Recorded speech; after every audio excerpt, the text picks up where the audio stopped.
I beg to move that this House has considered the introduction of low emission zones. Madam Chairman, I'm pleased to serve under your chairmanship, and it is great to host this debate on the vital subject of introducing or establishing low emission zones in the UK. While I'll be focusing my attention on the wider benefits of low emission zones across the UK and why they should be introduced, it will come as no surprise to members here that I would like to use my own constituency of Bath as an example of how the introduction of emission zones will benefit a UNESCO World Heritage Site. I would also like to outline why the outcome of the government's recent consultation on air quality must lead to the introduction of a standardised set of rules and regulations for establishing low emission zones across the UK. In layman's terms, what I'd like to see is an off-the-shelf low emission zone system that can be picked up from government and dropped into a community like Bath in a much easier way than is currently the case. With the European Court of Justice's deadline for a proposal of how we can bring Britain's air quality to legal standards almost upon us, we need to be looking at the introduction of low emission zones and how they can be implemented as quickly and successfully as possible. It is not just in terms of deadline, the time is ticking. Air pollution is having a devastating impact on the nation's health, and this simply cannot be ignored for much longer.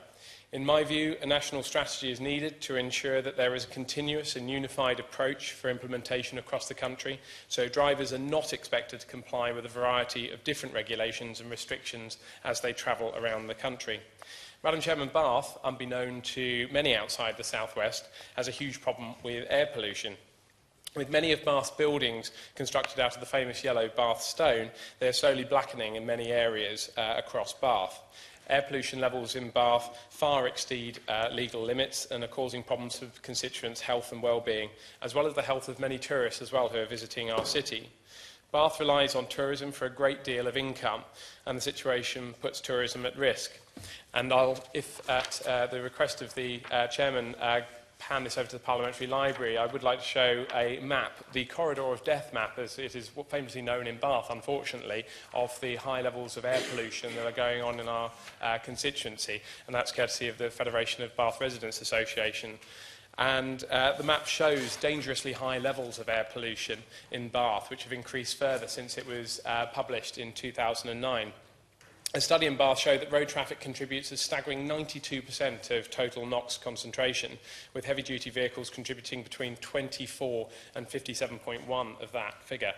These figures are promising in that they show that there is a restriction on the movement of these vehicles through central Bath will reduce the contribution traffic has to pollution levels here in the city.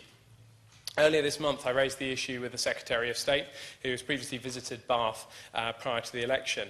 And she stood with me on the corner of London Road and Cleveland Bridge in the city, and we breathed the air pollution together, unfortunately. She was clear at the time that the government would like to introduce a standardised system of low emission zones around the UK, and this was music to the ears of the Federation of Bath Residents Association, who were in attendance along with residents from Camden and Walcott wards, which are in my own constituency. Since then, I've welcomed the European Commissioner for the Environment and the Conservative MEP for the South West, Julie Girling, to see the situation firsthand. And at that meeting, we discussed Bath's special case and called for Bath to become a special case study for air pollution by the European Commission, given the fact that our unique World Heritage Site status in the UK and our bowl-like geography as a city, and of course the Bath Stone, which I mentioned earlier on, which seems to take on pollutants in a much more destructive way than other building materials. And it's important that we have a low emission zone introduced. I'd like to thank the Bath Residents Associations, including FOBRA, and also the City Centre Residents Associations for championing these changes in Bath. Low emission zones work to deter the vehicles which produce the most harmful gases from entering certain areas of the city. They are not prevented completely from entering the area, but face large fines if their vehicles are not adapted to reduce the levels of emissions produced. Air pollution contains many different substances, and one of the biggest causes is man-made pollution in the UK. Road transport, in particular those that use diesel engines, contribute the most. The zones restrict the vehicles that have the worst effect on air quality with a system of local charging and regulation. Madam Chairman, the idea is that individuals and in particular businesses with a large fleet of vehicles make some simple changes to their vehicles, or alternatively replace them, so that they can drive through the area without receiving a charge. This will in turn protect the environment from ever worsening pollution levels. These zones have been introduced elsewhere in Europe, with Germany having a national framework of more than 70 low-emission zones, which produce staggering results. Berlin alone saw a 58% reduction in diesel particulates, which obviously has had a huge positive effect on the health of the local population there. Bath is in need of a handful of major infrastructure projects to reduce the amount of traffic in the city, thus reducing air pollution further. The introduction of a low emission zone will need to work as part of a wider strategy to reduce the amount of diesel cars passing through the city each day. And in the previous budget, the Chancellor championed the transport strategy, which is a cross-party transport strategy that hopefully will be implemented by our own local authority, the first local authority run by the Conservatives in a very, very long time, in fact, ever. Only with this combined approach, we can reduce the scarily high air pollution levels in the city. Low emission zones are not a new thing to the United Kingdom, and the low emission zone in London provides a brilliant starting point for a national strategy. London began with the introduction of charges for vehicles that fail to meet emission standards and is set to see the introduction of an ultra-low emission zone in 2020. On a similar note, I'm pleased that TfL have announced that new black cabs will no longer use diesel and must be capable of running on an electric battery by January 2018. I recently met with Cala Gas, who are advocates of adopting LPG taxis, which would be another clean alternative that could help businesses adapt to the introduction of low emission zones. Outside of London, low emission zones have already been introduced in a handful of places across the UK, including Oxford, where many of the main roads in and out of the city have controls in place, and Brighton, which of course introduced a low emission zone for buses at the start of this year. Bath and North East Somerset completed a feasibility study back in 2014, and they found that air quality improvements could be made with the introduction of a low emission zone in the central area of Bath. I'd really like to build on this study by working with the Minister and the Department for Environment to use the introduction of a low emission zone in Bath as a template for a system that could be replicated across the country in areas of dangerously high air pollution. Madam Chairman, the technology currently exists for the police and/or local authorities to prevent high-polluting vehicles from accessing built-up areas. The problem really rests in the inability of councils to enforce vehicle access.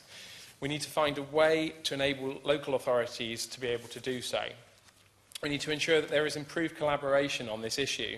My understanding is that areas across the country have struggled to introduce low emission zones due to the fact that government agencies, including Highways England, the police service and the mixture of local authorities, have not been working in partnership in an effective way to deliver these zones. My hope is that, following the publication of the government's consultation, a framework will be introduced to ensure that these problems are ironed out. Will my honour give way? Absolutely. I'm grateful to him for giving way. Does he agree with me that there should be exemptions in any low-emission zone area, and that one of the classes of vehicle that should be exempt are historic vehicles? The government defined these as vehicles over 40 years old. They're used for many charitable and fundraising events, and they're a feature at most weddings.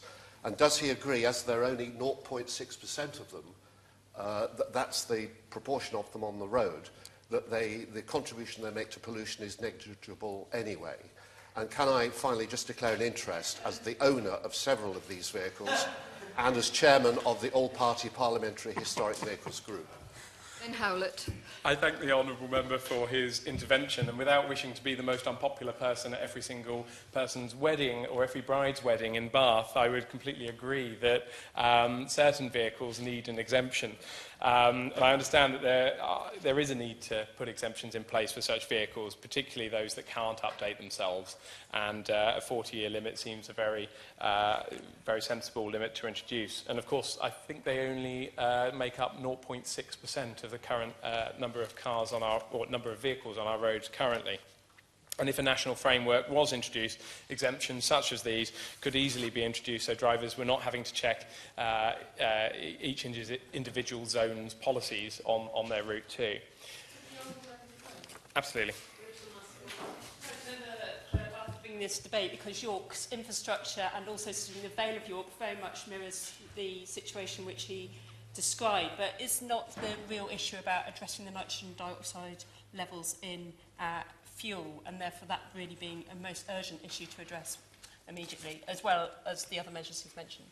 And Howlett.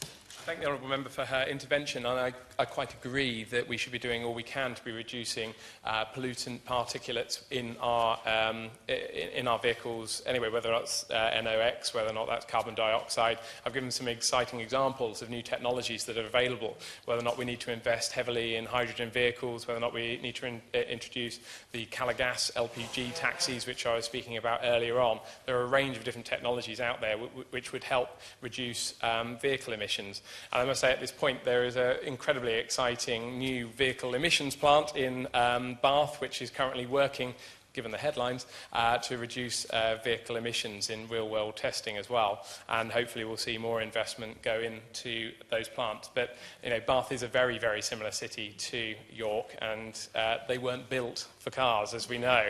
Unfortunately, you're sometimes constrained as a result of what you can do in the cities as a result. And I hope both our councils might be able to work closely together if, of course, a new standardised system of low emission zones are coming in. Madam Chairman, I urge the Minister to consider the introduction of a national framework for the introduction of low emission zones so that any local authority in the UK who needs to take urgent action to reduce air pollution can easily implement a low emission zone without being stopped by red tape and disagreements. Hopefully in York as well, of course. A standardised system of low emission zones is desperately needed for our country. Our economy cannot face a hefty fine from the European Union. We need solutions that can be implemented smoothly. Finally, reverting back to Bath, of course, there are a number of big infrastructure projects being discussed locally that would directly benefit from a low emission zone. An implemented zone would encourage further use of park and ride, or the use of an alternative A36/46 link road, which I've been heavily lobbying the Chancellor on, so as to avoid driving through the city. I'm concerned that Highways England may try to block any proposed low emission zone. I do hope the Minister will support me in changing their mind. Bath needs red tape and bureaucracy to be cut so it can be so that solutions that will make this city a beautiful city fit for the 21st century. The first move is to introduce a low emission zone to protect both the iconic Bath Stone and the health of residents from deteriorating any further. Thank you. Question is